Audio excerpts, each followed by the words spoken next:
3,100 turns of 20 gauge in this winding and this winding, and the output windings are 350 turns of 10 gauge. The new design, we have a new design.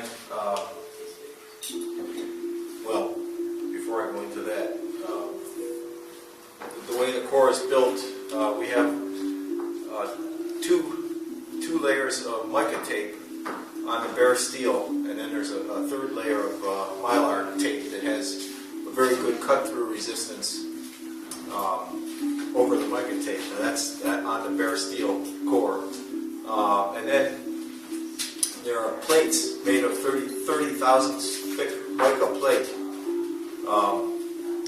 covering each of the pole pieces on both sides where the wire is in contact with the pole piece. There's mica plates on each of the four faces of the pole pieces. And then the outer wrap is just, this is just fiberglass tape to protect the outside of the wire. We have this was only the third one that was built this way. And at this point, we changed the insulation system. The next cores that are built will have bobbins, actual a two-piece clamshell plastic bobbin that will cover the steel. And they're made to fit snugly right into the corners between the pole pieces and the main core. And we'll still have the mica plates, but they'll be sitting on top of the bobbin in the corners. And then the wire will be wrapped on the bobbins. And then they're going to do a vacuum epoxy impregnation where well, they're going to add a boot to cover after the wire is put on the bobbin, there'll be a boot put on, and the boot will be filled with epoxy. And then they do a vacuum impregnation where they'll pull the air out and cause the epoxy to go right into the windings and fill for additional insulation. I'm told that that will double the insulation capacity. But what we have to do here is to try to hold off up to 25,000 volts. So the new system, I'm sure, will be better. This one, I don't know how far we'll be able to go before we could possibly get some arcing. One of the things we're going to do is when the high voltage windings are operating, we're gonna put a spark gap across the primary circuit so that if we do get an arc, it'll be external to the core, and that way we can protect the windings from shorting out.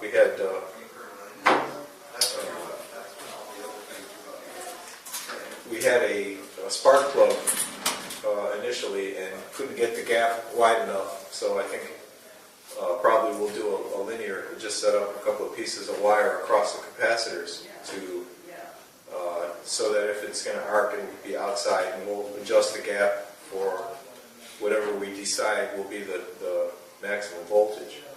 But what I'm doing now is just the mica plates that were on here were sticking out a little bit. These 8 surfaces have to be flush so the end plates will fit tightly up against the core. So I've just been trimming this to make sure that the mica is not sticking out above the surface of the spacers here. And then we'll use the core itself to lay out the hole pattern, and we'll drill the end plates, drill holes in the end plates to mount the core onto the end plates. So just trim this off of here. You want to cut there for a moment. Okay. I'll take that. Tighten it up. If they're sticking out, you could actually move the plate. So.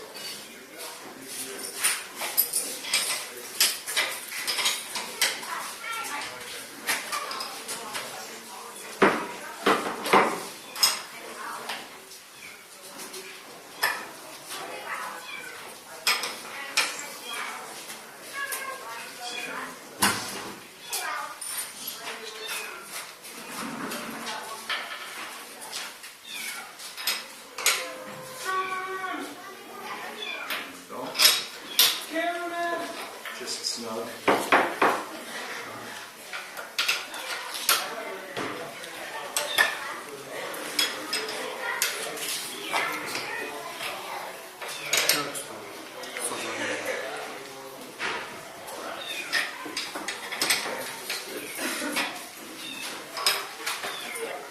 I think I have those already. Those are done.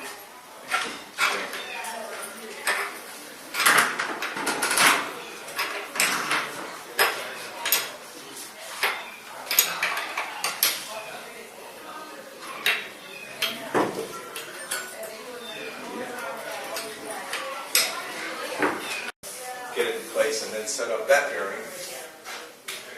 But first, I think we're going to have to put the shaft into the rotor.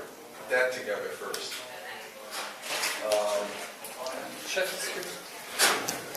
Yeah, there it is. There's the shaft. So, okay, first, tighten these up.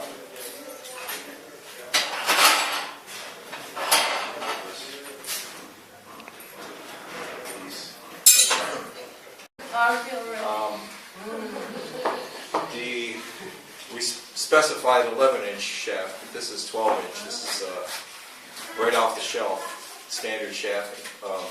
12-inch is okay. It's just the shaft will stick out a little more than it needs to.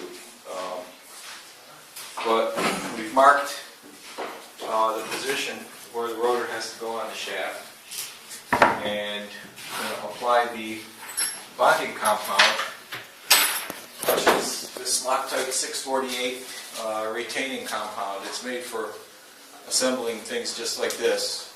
They put a lot of motors together with this stuff, and it's very strong in a tight-fitting metal-to-metal application. It's very strong. So shake this up a little bit, and we're going to put a little bit of activator on here to clean this. The activator is actually just alcohol and yeah, what is that? Acetone, yeah. Okay, so we'll put some of that on and then put the compound on and assemble it. Just need a little rag, something, not a paper towel because it'll leave fibers. Just need a good rag to clean this shaft. Shake this up a little. Okay, we're getting one. Okay. It's coming. Okay.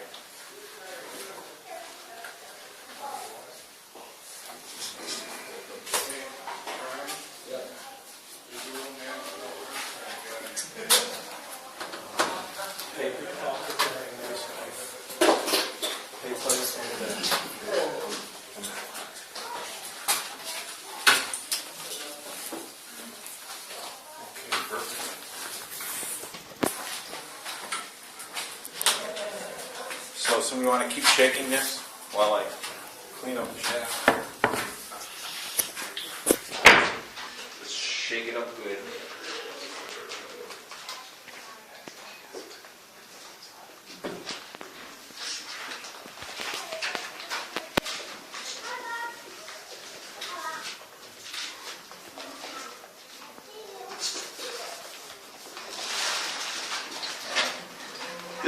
We got this shafting in a hurry, right off the shelf, so you really don't, it's not the best thing to use shafting that has the keyway all the way up, but it's easy and quick to get. The actual shaft that we designed only had a little bit of keyway, about 2 inches, but this will work okay. It may, the only thing it would affect is the balance slightly, but it should work okay.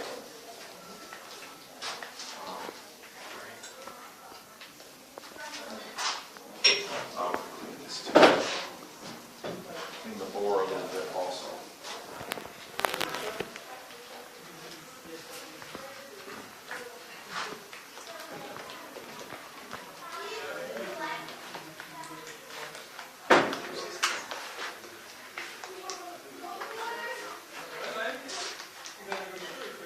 bonding compound is actually very forgiving. It works supposedly works in the presence of oil too, so it should grab really good. And this is nice and clean.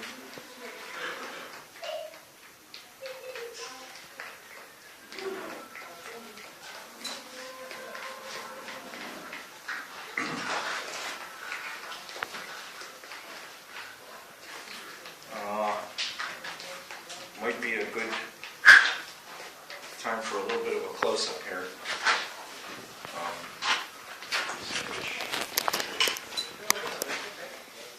When they ream the hole in the center, it's got a very slight taper. So one side, it slips in easier than the other side. So you want to start at the tapered end. Can't tell now.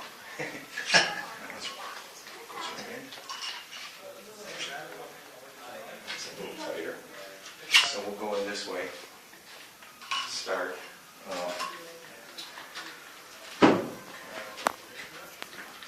What was that paper?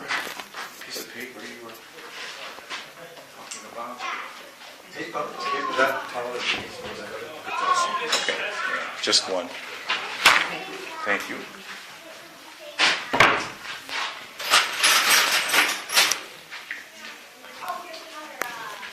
Sure, I don't know that again.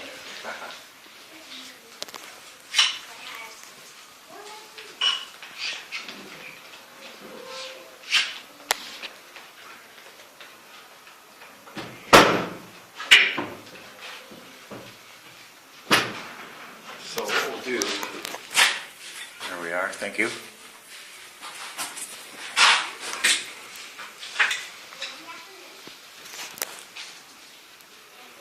We'll build up a little ridge here. We should start the day.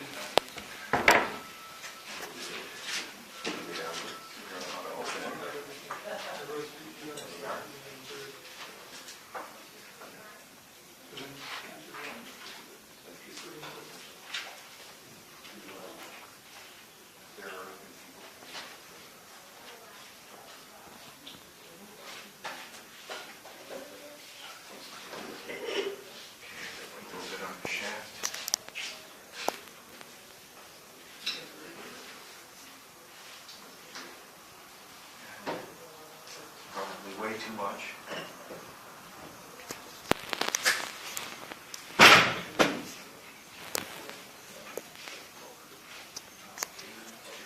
Twist it into the mark.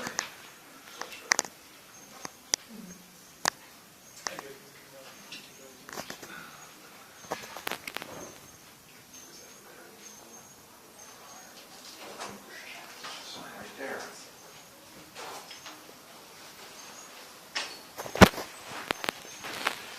Add a little bit more to the groove here. Since we have a groove. This is probably way too much.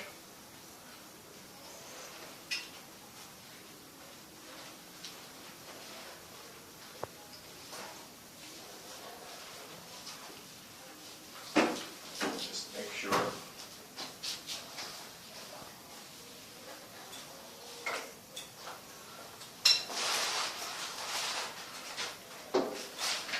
It's not too difficult to clean off because it only hardens when there's no airspace.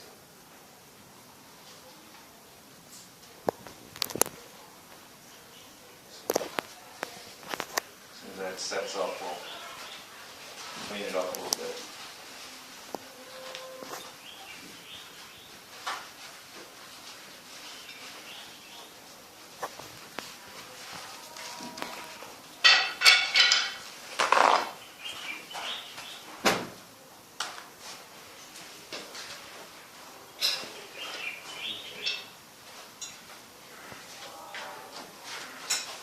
Thank you.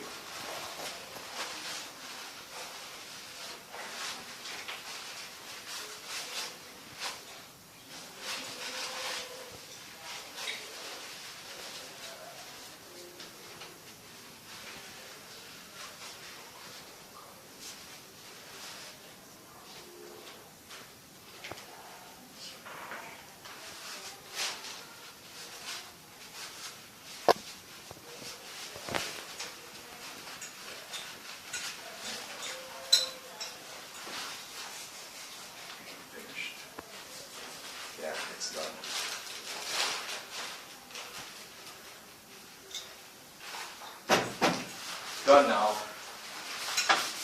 Need a press to get that off again.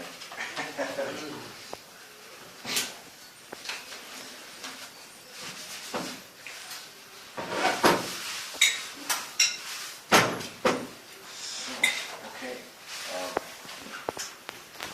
Maybe you want to cut there. And we have the rotor bonded onto the shaft here. Probably by the time we get to testing it, it'll be set well enough that we can actually run it. So first thing we'll do is see how close the rear bearing is aligned. We gently put it in there with the rotor in between any of the pole pieces so that it slides in there gently. And now I'm just testing to see if I can actually put it in position in between the pole pieces. There's 4 of them, so we have to try all 4 positions. This looks pretty good. If I can rotate the rotor in there at all, on all 4 of them, then we're pretty close. Because it could just knock into the stator and not turn any further. But of course, the way to adjust it is just by moving the position of the bearing. So you usually have to either make the holes bigger or slot them.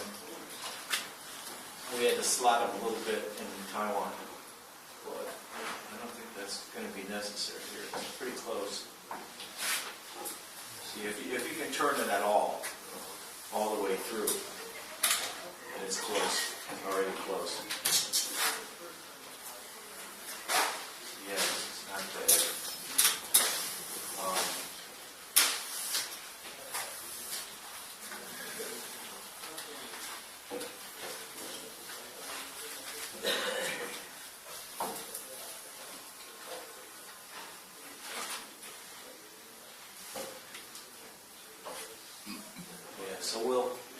So we'll take it apart, take the bearing out, and drill those holes out to the next drill size. That should be plenty. That should give us enough adjustability to set up that rear bearing. Once that's done, then we'll put the front plate on, the front mounting plate, and see if the bearing needs to be adjusted. Well, we may have to do the same thing on the front bearing. Probably we'll have to. But,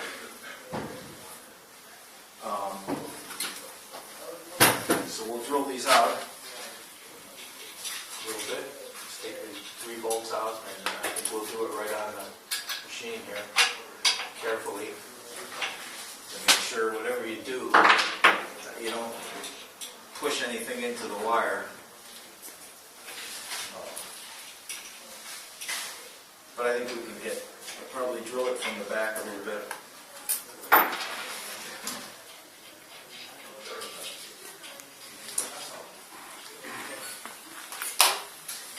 And so we'll do that.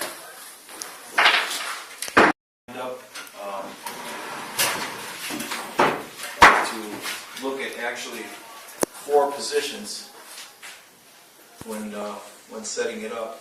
We have to be kind of a cross. What we try to do is align, point with, we try to get the same gap in the back corner of the rotor as in the front corner, and look at 4 places and try to make the gap parallel in the back and the front. Now we had to, if this was made on a CNC machine, it would be fairly easy to get those holes in the right place, but we had to lower the whole bearing quite a bit to get it to line up on this one. But I say quite a bit, it's not really that much. But we check this direction, and then on the other, also on the other pole pieces. So, got it pretty well set up on the rear bearing, and that's going to make it quite a bit easier on the front bearing. So you see we can turn it now without hitting. Go around here. So we're right in the center of the bore now, and yeah, I can move around. So we will we'll set up the front one now, and it should be less time consuming than the back one. Thinking I might just drill it out to 10 millimeter, which I slotted the ones in the back a little bit. Then I checked to see how big the holes actually were, and they're actually with the filing they're around 10 millimeter now. So I just ran the 10 millimeter bit through there to make the holes round again, and that worked well. So maybe we'll just make these 10 millimeter right away and save some time. We'll do that. Since the other plate we had to file the holes, use the round file to make the holes bigger, and they ended up around 10 millimeters. So we just drilled the front plate out to 10 millimeters. So that may save some time.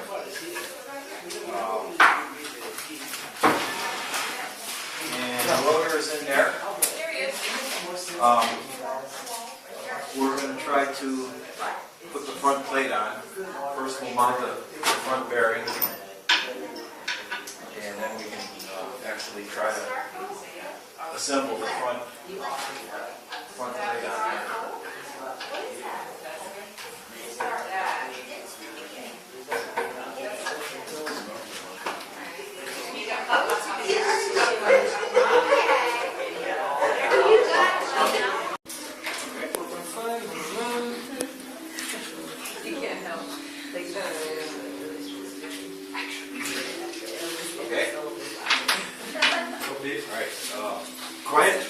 We're going to attach the shrouds to the rotor. These are actually, it will work with or without these, but this rotor is like an air paddle. If you don't have the shrouds on there, it makes a lot of noise.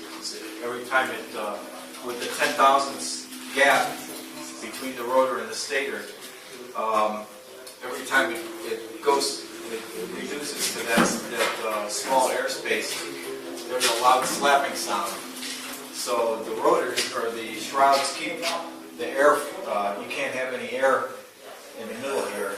With the shrouds on there, there's not very much air that gets in between. So it's much quieter, just mechanically much quieter with the shrouds on there.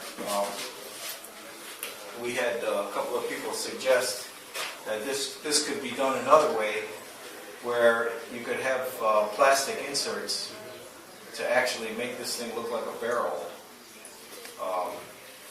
So it would be round, even though the metal part would still be in there, but the rest of it would be plastic. And if it was like barrel shaped, there wouldn't be any chance for air to get in there. So the shrouds they work pretty well too. I think you're going to get less resistance, air resistance than if you have the plastic all over. Yes, you'd get less air resistance too. It's really much quieter with these on. Of course, it's the same situation. If we had these made on a machine, they would be more accurate. So I'm trying both directions to see which one lines up the best. It looks like this would be pretty good, and it's a little difficult to find 4-inch long bolts, at least here. So what we did was we bought threaded rod and just cut it to what we need, the length that we needed. This is 6 millimeter threaded rod. So just put these in, use any washers or lock washers on it, just to keep the weight down. You want to use minimum fasteners here so that you don't have a problem with the balance. So I'm just going to use the bolts and the nuts. See how this lines up.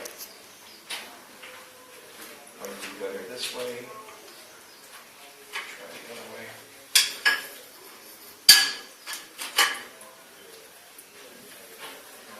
Actually, better the other way. So this is probably not perfectly eccentric, but it shouldn't matter. This.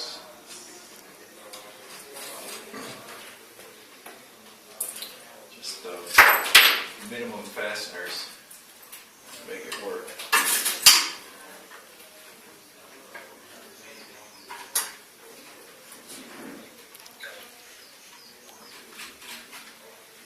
So the shrouds are just slightly smaller than the OD of the rotor, so that you can get it inserted in there.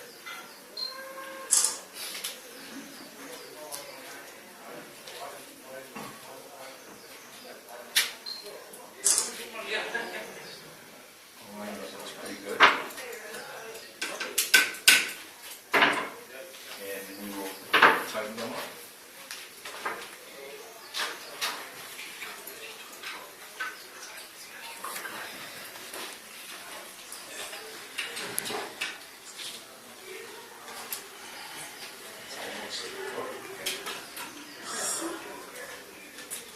It's actually almost irritating, the noise without the shrouds on there. But with them on, it's much better.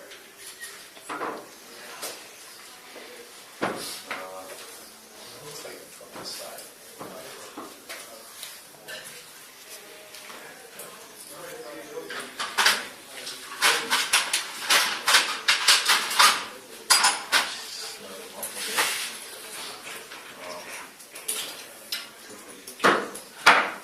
So that it bolts the same way.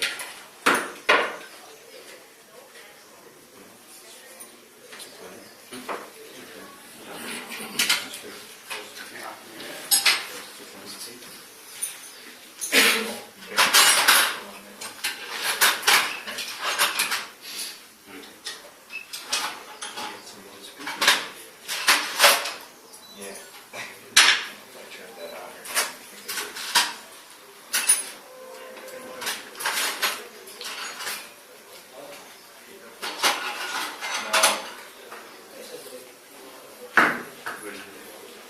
You got it, I didn't get that last part of the shrouds.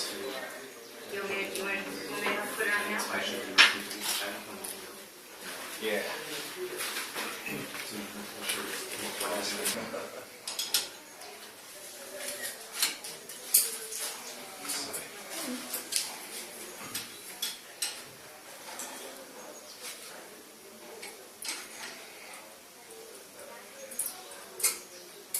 Haven't had any of these come loose yet. Probably the phenolic, the nuts will dig into it a little bit, so it's almost like a lock washer situation, but because this material is comparatively soft compared to the metal. So that's the completed rotor, and we'll put it in here. One bearing retainer on.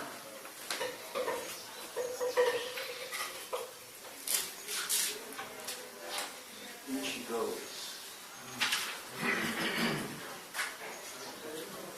There.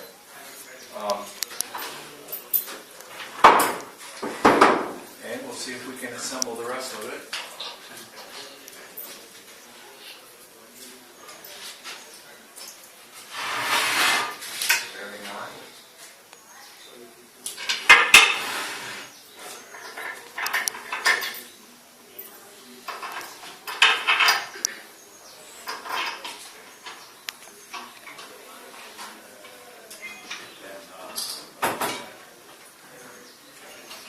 The end plate will go on.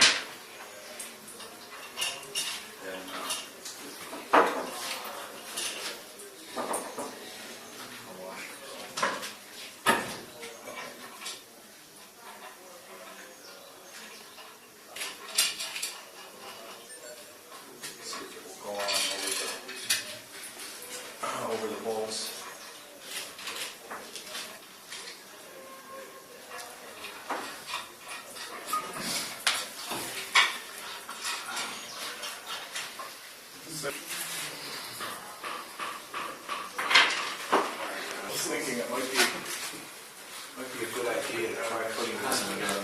that back bearing retainer on before we assemble it.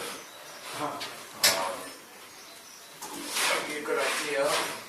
'Cause it's hard to get in there once it's assembled. These actually, they're eccentric locking rings. They go onto the bearing and you have to turn it a little bit and it actually locks onto the shaft. And then there's a set screw also. But it might be... okay. Thank you.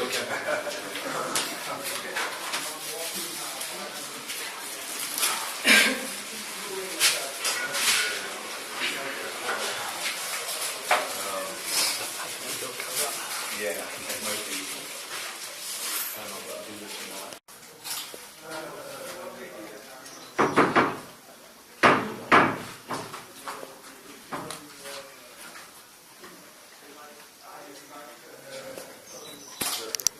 Self-aligning bearings. I got to move that a little bit.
Yeah, pull it up.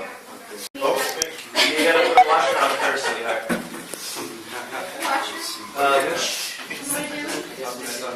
Flat washer, lock washer, and... Is it okay?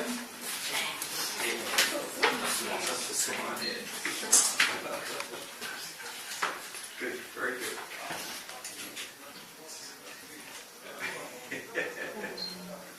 Wait, I need one more regular washer. Interesting, yeah.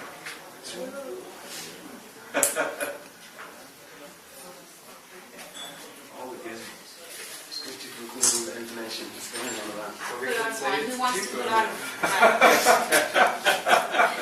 Save that. Yes, you put it on. I got my one that on, I'm good.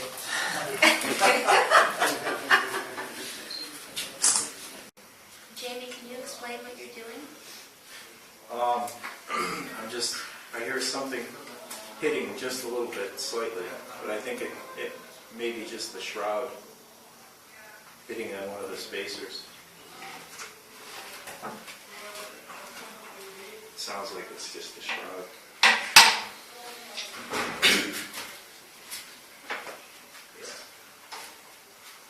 Better now. Nice. What's the shroud? Those little plastic disc things.